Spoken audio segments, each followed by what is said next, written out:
Hello, everyone, and welcome to Full Time, where we take you around the world of soccer locally, regionally, nationally, and internationally. Full Time is presented by the Game Sports Podcast and powered by 91N. You are listening to Season 4, Episode 3 of Full Time. I'm your host, Daniel Scarpino, and with me is our co host, Gitano Gallo. Before we begin today's show, Full Time is sponsored by Little Caesars Pizza. With their two locations in Sault Ste. Marie, Ontario, you can download and access the Pizza Portal app so you can enjoy a delicious hot and ready pizza from Little Caesars today. We remind our listeners that recordings of Full Time occur weekly or bi-weekly, and uploads to all of our platforms for public viewing and listening occur weekly or bi-weekly as well. Folks, we are beyond excited to bring you this week's episode of Full Time. Talking about the beautiful game is the thing that truly connects us all. G, my brother, how are you? I'm doing great. The Premier League's back after an international break with the Champions League coming up. I'm doing phenomenal. How are you, Scarps? I'm doing very well, sir, and thank you for that. I really appreciate it. In today's show, we will look at how the summer transfer market finished up. We will analyze Europe's Big Five. We'll have a look at the MLS, and we'll give you all a local soccer update. As always, if anyone would like to listen to our previous content, please check us out at Full Time on the Game Sports Podcast. And without further ado, Gaetano, and to everyone who has taken the time to tune in here today, let's kick off. We begin today's show by looking at how the summer transfer market concluded. A reminder that the window officially closed on Friday, September 1st. G, your thoughts overall on how this summer transfer window went? Like every summer, it just gets more and more insane. This summer did not disappoint at all. Some absolutely huge transfers did happen. Some absolutely huge ones didn't happen. I thought it was exactly what you expect from a transfer window. It was perfect. Yes, and it's exactly what we needed and wanted too. So that was just absolutely solid. And for the final time this transfer window, we will give you all, our listeners, the final major dealings that happened in the world of football. All the information attained here is from The Guardian. First, it's Randall Kolo Muani, who goes from Frankfurt to Paris Saint-Germain for $64.3 million. It's great to be back where it all began, says the 24-year-old. G, PSG not messing about to get this deal done. Your thoughts? This is like a surprisingly really good piece of business from PSG. Not just going out signing like the biggest name possible, but actually getting someone who fits kind of what they want, is young enough for the age profile of that squad, and at a like pretty decent price. So I thought this was a really, really good transfer for them. I thought so too. Definitely a good piece of business for what that squad needed at this moment in time. Matheus Nunes goes from Wolverhampton to Manchester City for $53 million. The smile says it all, G. Midfielder, who effectively went on strike to force through the move, signs a 5-year deal with the European champions. Gitano Pep Guardiola is excited about his newest signing, as are all Manchester City fans, as you can attest to. What can you tell us about this player and what it means for your Manchester City? Yeah, I think this is a really great signing. It maybe isn't like the flashiest of names, but 2 seasons ago when we played Sporting in the Champions League, Pep after the game had said, after the tie, had said that Matheus Nunes was the best player on the field, has the potential to be one of the best in the world. Had a good season at Wolves last year. So I mean, I'm not surprised that Pep, sanctioned the move for him. I think £53 million is a pretty decent price. Especially considering it's the Premier League and he came from a Premier League club. I'm really excited to see what he can do. He made his debut over the weekend. I think this is a really, really good piece of business. I think so too, especially for the price that you alluded to. And at the start, when I was seeing the quotes from Pep Guardiola coming out with such high praise, I knew about the player because obviously the Premier League, watching Wolves and these sorts of things, but I didn't realize necessarily how good or how highly sought after he was. And I think your Manchester City got an absolute gem and sort of a puzzle piece that would fit really well with the way that City like to play. Moussa Diaby goes from Bayer Leverkusen to Aston Villa for $51.9 million. The former PSG youth player under Unai Emery is ready for the next chapter in the Premier League as Villa smash the record club fee for a player. Gitano, some big money splash here for Diaby. What can be said about this one? This might be one of my favorite transfers of the summer. He's just electric on that right wing. It's something Villa really needed, was another direct attacker, and I think the Premier League is going to enjoy having him if you're not playing against him. If you're playing against him, he is going to make your life miserable. I think this is just a super, super fun signing for Villa and for the league. Yeah, and as an Arsenal fan, a lot of people call it the Bukayo Saka treatment. I think down the right-hand side that this lad's also going to get it because Yep. causing left backs and wingers all sorts of problems. So definitely a good bit of business for Villa. Alexander Mitrovic goes from Fulham to Al Hilal for 50 million.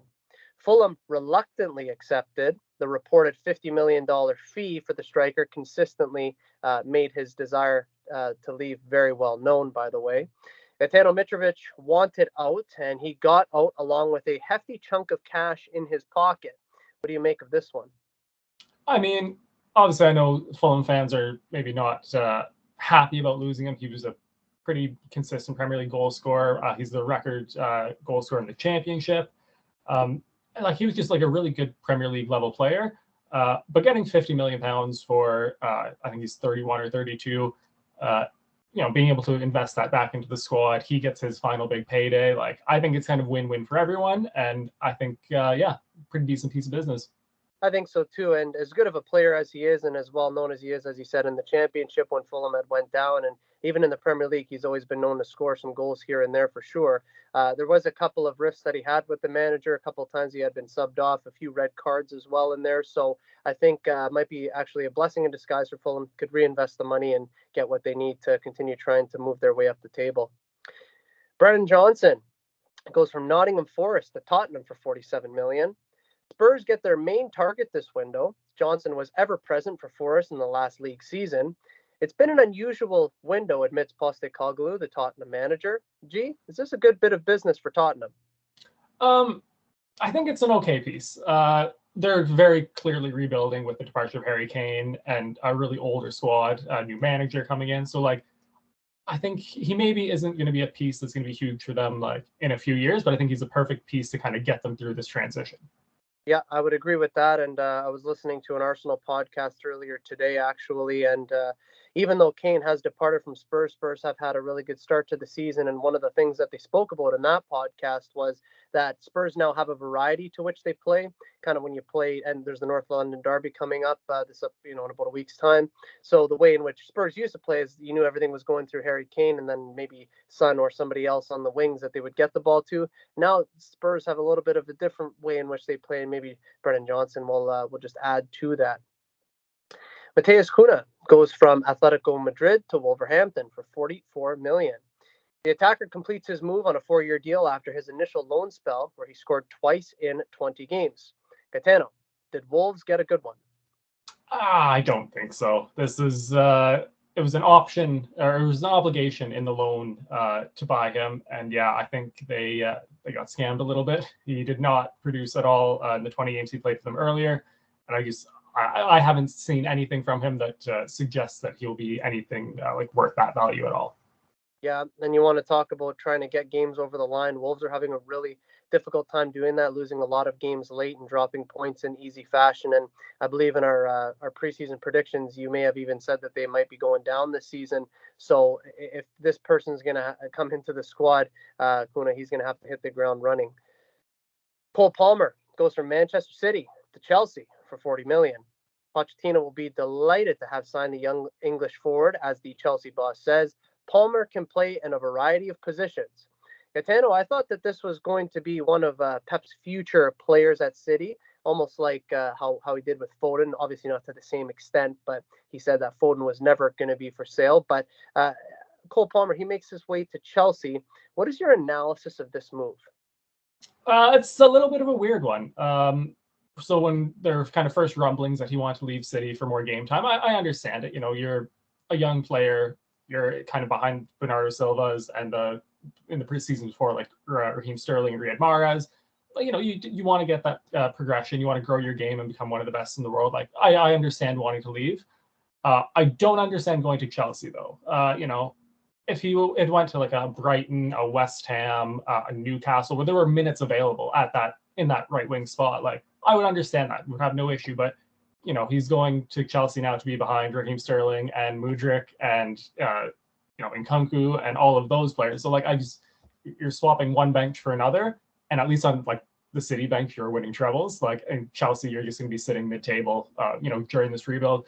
So I don't really see it. But I think 40 million is a phenomenal price for an academy player. City's academy is finally kind of becoming what it was meant to be in the beginning, which was not just producing talent for the first team, but being able to sell talent around Europe. I mean, I wish him all the best. He was a pretty key part of what we did last season. So, yeah, I think he might end up regret going to Chelsea, but it could also turn out really well for them. Yeah, I'm more with you than anything in the sense that I get the move because you want time and it's difficult to be behind those types of players. But a move to Newcastle or West Ham or Brighton or Fulham or something like this, it would have made more sense in my opinion.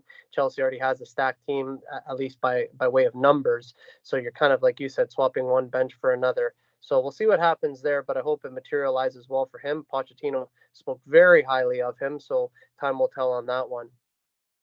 Bradley Barcola goes from Lyon to Paris Saint-Germain for 38.5 million.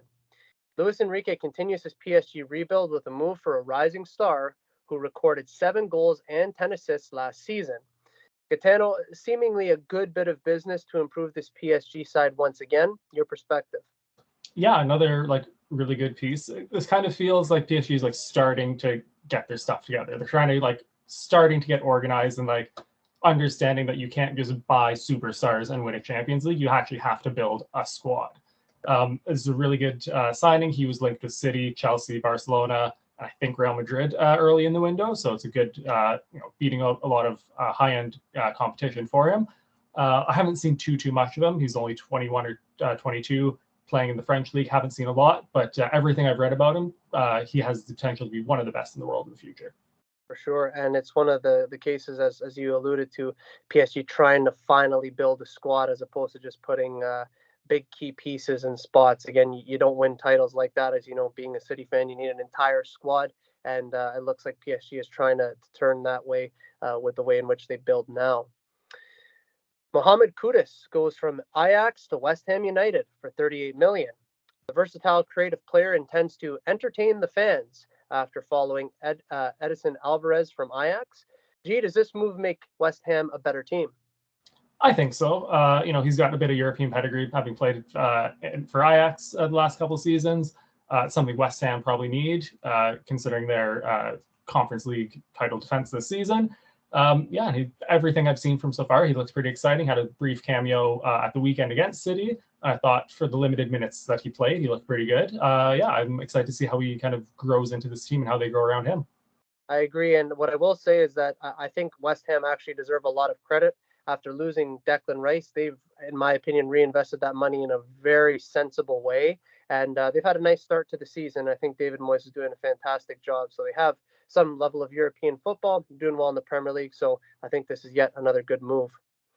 Mickey van de Ven goes from Wolfsburg to Tottenham for 34.5 million. The left-sided center back is described as Cruyff-like by his former club, Volendam. The defender signs a 6-year contract where the fee could rise to 50 million. Gitano, a player who is clearly highly regarded. I was a little bit surprised, to be honest, when I saw Cruyff-like. But what are your thoughts on this one, sir? I mean, that's really interesting comparison for a center back. Haven't heard that one before. He's had a couple appearances so far. He's looked all right. I also find the center backs, it's so hard to judge them when they're this young. There's so much room for their game to grow, for them to make sure. We typically don't see a center back hit their peak till they're late 20s, early 30s. So I think he's got a long way to go and a lot of room to improve. I think Postecoglou's kind of got the Spurs team going in the right direction. I think he could be a big key piece of that. And if he kind of keeps progressing with them, I think he could be, this could end up being a very, very good deal for them. I think so too. And I had to do some research on this one myself because I have to be honest, I really didn't know the player. Even when I saw the name, I didn't know. It was the only one I didn't know, in fact. And what made most sense to me was the 6-year deal piece, because like you said, you're not going to hit your peak as a center back or that sort of type of defender until you're probably 28 years old-ish. So that kind of does make sense. And as always, Gaetano, we did not cover every single signing this transfer window. To round out the transfer market, were there any transfers that we didn't discuss that caught your attention? Not exactly transfers we didn't discuss. I just want to touch briefly on a couple of free agents that are still out of contract. So David De Gea, still out of contract. Surprisingly, kind of a mid-level Premier League club didn't go for him. And we also saw Real Madrid have a bit of a goalkeeping crisis with Thibaut Courtois' injury. They signed Kepa on loan from Chelsea. I was kind of surprised they didn't go get David De Gea on a free. Jesse Lingard, still only 30, has proven that he can play, at a kind of a mid to like bottom, like lower or bottom end of the upper levels of the table in the Premier League pretty well. So I'm so kind of surprised that nobody, like not even like a Nottingham Forest or even maybe like a Luton or a Burnley have kind of gone in for him. And then Eden Hazard has left Real Madrid. He's only 32 still. I'm surprised someone's not, throwing him like some sort of small offer to try and get him, I think that's a very low risk, high reward situation. If you can get him kind of electrified again, like he was one of the most electrifying players I've ever seen play. I'm sure he still has that spark in him, still has that in him. So I'm surprised nobody's kind of risked it on that yet. Yeah, you bring up some really interesting points, and the one on Jesse Lingard, in my opinion, and I know people disagree with me for this because they say, man, it's Manchester United, he had to go back. But I feel like leaving when he went to West Ham, when he had the opportunity to just go back again, I think it was during the COVID season when there was no fans in the stand. Um, I thought that he should have just stayed there. I thought he had a really good thing going for him. His confidence was great. He was scoring goals. I think he got back into the England side at one point. So that one I find interesting. David De Gea, I am surprised too that somebody hasn't picked him up yet because I still actually think, contrary to what most people think, I think he has a few good years left in him. And then Eden Hazard, yeah, he's still relatively young, and I think that he can produce as well a few more good years. Do you think that these types of players, that they may end up going to Saudi, that if they don't find a home in Europe, that they'll just say, you know what, I'll go to Saudi and I'll pick up a chunk of change and I'll go play there for a few years? Yeah, I think Saudi Arabia, MLS, even Japan, they've been known to pick up kind of these, like this age group of kind of European player. I think, at the end of the day, if they want to continue playing professionally, they'll take whatever offer they can kind of get. Like Jesse Lingard, especially his story, like he seems like someone who just like loves the game and just wants to continue playing. So I wouldn't be surprised to see him sign for, a random Saudi Arabian team or Japanese, or end up in the MLS on maybe not a designated player deal, but even just on like a lower deal. Yeah, I would expect to see at least him and David De Gea sign for someone at some point this season. Certainly. And with that, we can officially put a lid on the summer transfer window. We've had mighty fun now the past few months, G. Billions have been spent and the world of football has been shaken up, at least for the immediate future. Folks, we now shift gears to Europe's Big Five. G, players have returned from international break, as you alluded to at the very beginning of the show. And that means that club footy is back on, at least for now. There's a couple of international breaks upcoming in the not so distant future. But how important would you say right now are these early parts of the season, sir? I mean, like one of my favorite quotes is, "You can't win you can't win the title in September, but you can lose in September," and we're kind of starting to see that already. Couple teams slipping off the pace, United, and yeah, these are really really important games. These are the moments that you look back after winning a treble and say, man, like those wins in August and September were so important to get us going, on the right path. Yeah, exactly. And that's why the win yesterday from Arsenal at Everton, which Goodison Park's always been a bit of a nightmare place for them the past 5-6 years. Like you said, you can't win the title in September, but certainly you could lose it. And getting those sort of key, crucial victories, it just keeps you hanging in there, and it just keeps the pressure on even in the early moments. But speaking of United, I saw a quote actually today from Gabriel Blangnehor, and he was saying that Ten Hag's kind of like the angry school teacher that you never want to run into, and he's kind of treating people badly. So a lot of turmoil at that club right now, but I know you're not mad about it, and we approve. Get it going by looking at the English Premier League, and it's your Manchester City Gitano who sit pretty at the top with a perfect record of 5 wins, no draws, and no losses. Tottenham are joint second with Liverpool and Arsenal. G5 games into it, and we've got 4 undefeated sides in the Premier League, and of course your side being the perfect one. What can you say for how things are right now? Yeah, this is unusual for City. We're notoriously slow starters in the Premier League. Usually it takes till about November, December to start rolling, and then we pick it up and run away with it. But Kyle Walker said in the preseason, he sat down with teams and said, why do we always leave it late? Like, let's just get ahead and stay ahead. And so far, City have done that. And if that's the case for City, that they can just turn it on and just decide, no, we don't want a title race this year, we're just going to run away with it, then like that's a scary thought for not just the Premier League, but for the whole of Europe. I would totally agree with that. And you bring up Kyle Walker there, and I'll ask your opinion on this one. Is he playing some of the best football of his career right now at this exact moment in time? It's incredible because you typically think at 33 years old, especially a fullback who's known for being super pacey, like, you would expect by 33 that he either has to change his game or, kind of give up at playing at this level. But yeah, he's legitimately playing some of the best football we've seen from him this past, I'd probably say 2 years. Even when he had some limited minutes last year, always made an impact when he came on. Finally got his first goal for England during the international break. Like, he's just excelling, and it's just incredible to see like a 33-year-old do that, because that's typically, that's typically when they start the decline or kind of plateau, and he's just gotten better and better and better. Yeah, and Manchester City time and time again have been described as an incredible machine, and he himself is an incredible machine, just getting better and better, as you said, with age. So definitely everyone trying to keep pace with City in these early stages, my Arsenal included, but loving the way that the Premier League has started, certainly. And at the bottom of the table, it's Luton Town, Burnley, Everton, and Sheffield United. Gitano, it's still so early, so a lot obviously can change and probably will change. But do you see any promise with any of these teams at the bottom right now? Yeah, definitely Burnley. Vinny Company's got them playing some really good football. It seems like one of those things, like, it's going to take a couple games to kind of get used to the Premier League. You're playing way better teams, but there's just something there. It's indescribable. It's intangible. But like, when I watch them play, I'm like, there's a team here. This is like a probably lower mid-table team. They just need to kind of get the wheels going. Kind of, I think that first win for them is going to be huge. They got a draw today for their first point, which is okay. But like, I think once they get that first win, that'll kind of settle the nerves, and then they'll be able to kind of roll from there.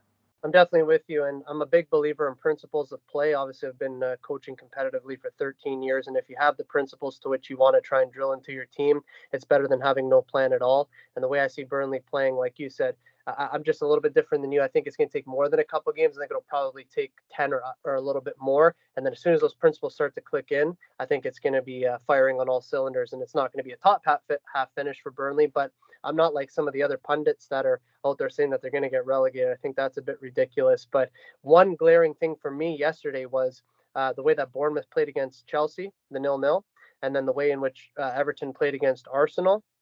I think I'm with you now with your preseason prediction that you believed Everton would go down, because the way I saw Bournemouth play, at least they're a well-drilled side. Yeah, defensive, but well-drilled, really get it. Everton just looked like a very lackluster, hapless team. And I think right now, if I had to pick somebody who is definitely going down, I would say Everton, because they look a bit of a shambles for sure. Yeah, they looked lost against Arsenal. It was not pretty. I think possession statistics was something even reflective of what Manchester City typically do, is around 80% for Arsenal. And for me, I just, even if you're playing in a low block, surely you're going to have some moments of dispossessing the opposition and getting out. And there was none of that. I don't think David Raya had anything to do on Sunday. So yeah, Everton looking a real mess. But apart from that, I think those other teams, even Luton Town, I would say some of the performances that they've had, I think that there is still, even for them, some promise there as well. In Italy, Serie A, it's Inter at the top of the table, who is, in fact, my pick to win it all this year. Juventus is in second, Milan in third, and Lecce in fourth. Gee, a decent start to Serie A so far. Your thoughts? Yeah, I'm surprised to see Lecce up there. I know it is early, and that kind of can happen if they get a nice, easy run of games. But, we kind of said that about Leicester all those years ago. It's just a good start, easy couple games, and then all of a sudden they're Premier League champions. So anything can happen, but I kind of don't expect it to. Surprisingly poor start from Roma, sitting in 12th, and Lazio sitting in 15th. I kind of didn't expect that from either of the Rome clubs. But other than that, Inter, Juve, Milan, and Napoli kind of being in and around the top four, pretty standard. I think so, and I think we alluded to it in our preseason show that City is going to have an incredible title race this year, at least, if not incredible in the sense that whatever quality of football, you're going to have a lot of teams at least gunning for the title, so it's going to be awesome to see. La Liga in Spain has had a fun start to the season. Real Madrid is top with Barcelona, Girona, and Athletic Club trailing in behind them. Gee, what are you saying for the opening stages here in Spain? Got to say, Barcelona and Real Madrid have both looked pretty good in the league so far. A couple surprises, obviously, Girona being up there. Again, could be an easy run of games, could be, an incredible season. Atletico starting a little slow, but I kind of expect them to, turn it up at some point here. Obviously, a game against Real Madrid being their next game. That's kind of the perfect kick point to start their season off. other than that, I think it's going to be a pretty good title race between Barcelona and Real Madrid. Yeah, definitely looking forward to that one, and loving the way that both of those sides have started, and I'm sure that they'll fare well in Europe as well. Out in Germany, the Bundesliga has gotten off to a fine start. Currently, it's Leverkusen and Bayern Munich joint top with 10 points apiece. Leipzig, Stuttgart, Hoffenheim, and Wolfsburg all trail Bayern Munich and Leverkusen as well. Gee, we had an unbelievable race last season in the Bundesliga when it came to the title. We both have made our feelings heard in terms of who we believe will win this year, and of course, that's Bayern Munich. But again, this is an early startup, but does this sort of early startup have any indication that things might be a little bit closer come the end of the season than we actually might realize? Like maybe not. I think once Harry Kane kind of really gets bedded into that Bayern team and is, firing on all cylinders, that I think that's when the title race is really going to shift. But I mean, that could take a couple months, could take a couple of weeks. We don't really know. But I think when that point comes, whatever title race we kind of had up to that point, it'll be over. Once he's going to score probably 25 league goals, probably another 10 in Europe and the cup competitions. I just think once they get going, there's just going to be no stopping them. That's the way I see it also. It's just going to take a little bit of time, and I say a little bit pretty strongly that it will only take, it's not going to take a long period of time for things to click there, but I still do believe, even though it's tight right now, as soon as the season progresses, I would say 1/3 the way through, they're going to start to really run away with it. And in France's Ligue 1, Monaco are top in the early stages, Brest are second, Marseille and Nice occupy third and fourth respectively. G, your thoughts so far on Ligue 1? Yeah, it's a little weird not seeing PSG sitting up top, or at least kind of in those kind of top 2 or 3 spots.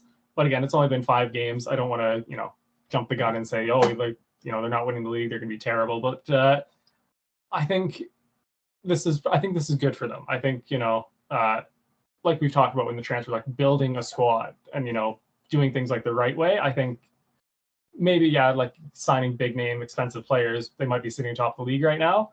But I think if they can build a core, a really young core, really high quality, like their squad is already so good that, even if, like, just say they have a bit of a slow start, once they kind of gel a little bit, get going, even they might not even win the league this year. But if they can build a team that's going to win the league for the next 5 years and, challenge for a Champions League for 5 years, I think that's kind of a good trade-off for them. Yeah, you know what? It's funny, and I'm sure you'll have to laugh at this one. It was a couple nights ago, my team that I play for, we went out for a game, and one of our guys goes, "Yeah, it doesn't matter. Ligue 1 is a farmers league." And I thought to myself, okay, well, whatever. But it's interesting to me that PSG could very well, depending on how you look at it, they could be in a rebuild. But for most teams across, for example, in Serie A or the Premier League, you're going to take a few seasons to actually rebuild. In Ligue 1, it's only going to take them one season to rebuild. Like they'll win for the next 5-6, right? So it is an interesting concept, but it's nice to see a little bit of competition in Ligue 1 for the short term. Daniel Scarpino and Gitano Gallo, and you're listening to Full-Time Game Sports Podcast. A reminder that Full-Time is sponsored by Little Caesars Pizza. You can download and access the Pizza Portal app for any of the 2 locations in Sault Ste. Marie, Ontario. Have a delicious hot and ready pizza from Little Caesars today. The MLS nears the end of its proverbial road. Gitano, how exciting will the ending of this season be for the MLS? I think it's going to be insane. Obviously, the Messi factor is probably going to be the biggest thing in that. But yeah, I think, especially once we get into the playoffs, we've seen anything can happen. Anything will happen. I think it's going to be super, super exciting to watch. Yeah, you and me both. And with around, it's not down to an exact number, but around 7-8 games left to go. It's crunch time, and we love it because from a North American sport perspective, it's all focus on trying to get into the playoffs, right? So it's exciting times in the MLS, certainly. And at this moment in time, it is Cincinnati who are comfortably at the top in the East with 58 points. In the West, St. Louis remains top by just a slightly lesser margin. The playoff race is again starting to heat up in the MLS with spots 1 through 9 for grabs up in each conference. So what are your thoughts at this moment in time as per what this playoff race is looking like? Yeah, well, I mean, Cincinnati have just been phenomenal this year. Only the 4 losses so far, playing 28 games is ridiculous. So I think, I think they're probably favorites going into this. There's a lot of playoff spots kind of still up for grabs. I'm looking at a team like Inter Miami sitting on 28 points. and they are they're second bottom, above only Toronto. This is great. But, Nashville, who are sitting 7th in the conference, are only on 40 points. Like 12 points difference with 7 or 8 games is like not a crazy amount in MLS. It sounds a little weird. Like in the Premier League, you would say it is, but like in MLS, it's just bananas. 12 points is really nothing. I could easily see like Inter Miami getting those 12 points, making a playoff spot. You could definitely see Nashville, not winning any of those 12 points and falling right back out. I think it's going to be an insane playoff race. These next couple of weeks are going to be nuts. And that's it's one of the many things, in fact, that I love about the MLS is that the swings are crazy. Like you said, you could pick up 12 points in the span of a couple weeks, but then you could also drop those 12 points, and then you could have one big story falling and another big story rising. It's absolutely incredible. And you want to talk about eating words. You mentioned Cincinnati there about how well they're doing. I remember when Insigne signed for Toronto, I said, could you imagine going from getting service with the Italian national team? Now you're going to go up against Cincinnati, and you're going to up against that weekend. Now look at Cincinnati and look at Toronto. So I'll never forget with a couple of my buddies went for a hike out at Grow Cap, and I remember saying, and now I regret saying that because Cincinnati is top and we're so be careful what you say, really. And Gitano, you alluded to it there just momentarily for a short period. Do you foresee any other upsets apart from maybe Inter Miami getting into the playoffs, or do you see any other sides maybe getting in that otherwise probably wouldn't get in? I mean, in the East, no. I think Inter Miami, like they're the one. If any team's going to do something absolutely ridiculous, it's going to be them because of Messi and Busquets and Alba. But in the West, there's only 6 points separating 9th and 13th. Like that's 2 games. Like that's insane. So I mean, a team like LA Galaxy or Austin or Dallas could definitely manage to get themselves in, and you could see a team like Minnesota or San Jose, who are sitting 6th or 7th, fall right out. You have to love it from what the MLS once was when first started to know each other a little over 10 years ago, 11 years ago, in fact, to what it is now, night and day. And it's incredible to see what the MLS has become. And we just have to think in another 11 years, what will it be then? So awesome. And folks, it is now time for a local soccer update. The SFC Cup is in full swing here in Sault Ste. Marie, Ontario. The local indoor soccer tournament is hosted by men's soccer in the Soo at the end of the summer season and beginning of the fall season. With the group stage finishing up this evening, in fact, I do play tonight at 9 o'clock, the knockout phase will commence on Wednesday, September 20th. Games are played on Monday, Wednesday, and Friday evenings at 7, 8, and 9 p.m. at the Northern Community Centre in Sault Ste. Marie, Ontario. And it is always this time of year where the weather starts to change and we get ready to stay inside a little more, although the weather forecast for the next 10 to 12 days does look incredible. But that does mean that the indoor soccer seasons are upon us for men's, women's, and youth soccer. How excited are you to get back on the indoor turf, G? Oh, I'm craving it. The ankle's almost at 100%. I'm just so looking forward to getting back out there. Yeah, I think it's going to be yet another great season. I know that there is an upcoming meeting for Sioux Football Club this upcoming Thursday. So a lot is going to be sorted, and we're quite literally around the corner, probably about 5 weeks away from kickstarting the league. So really exciting times ahead. And for those who are looking to register their child or a family member in youth soccer, please visit nhsc.ca.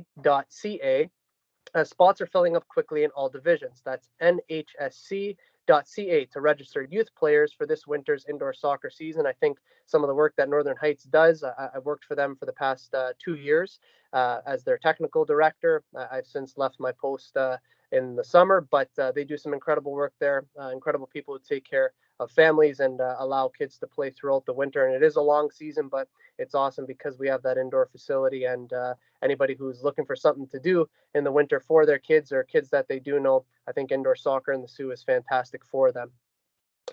Locally, it is Sioux College and Algoma University who are competing in the OCAA and OUA respectively. Gitano, these programs generate a lot for our community by way of athletics. How great has it been to see some of the provincial talent on display at the varsity level here in Sault Ste. Marie over the past couple of weeks?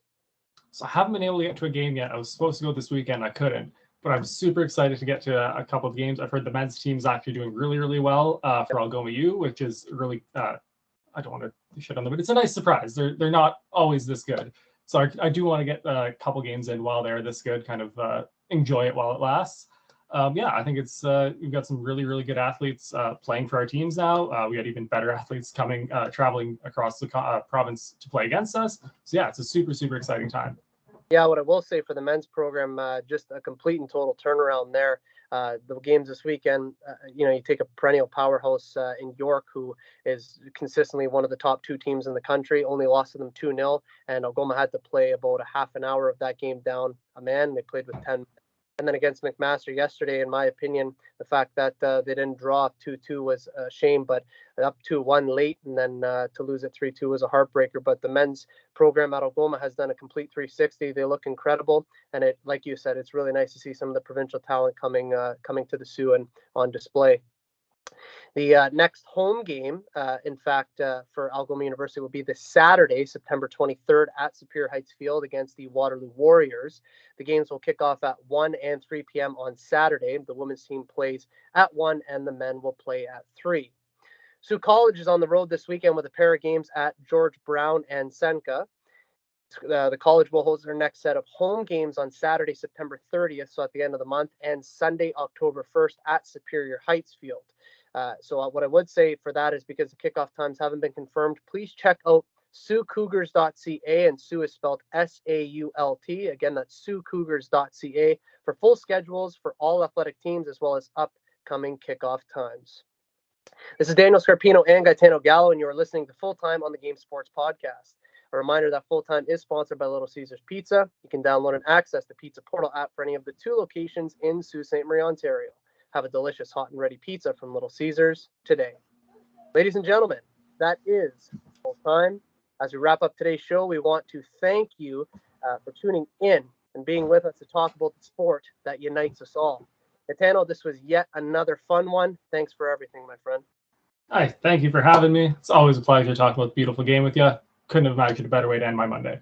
I agree with that. And I was talking to our friend David McKegg earlier. As you know, we had another recording on a different show before we recorded this one. And pretty soon, you and I are coming up on 1 year together with this and how quickly time goes and how awesome it's been. So definitely looking forward to even better times ahead and love recording the show with you. It's one of the things that I look forward to week in, week out most.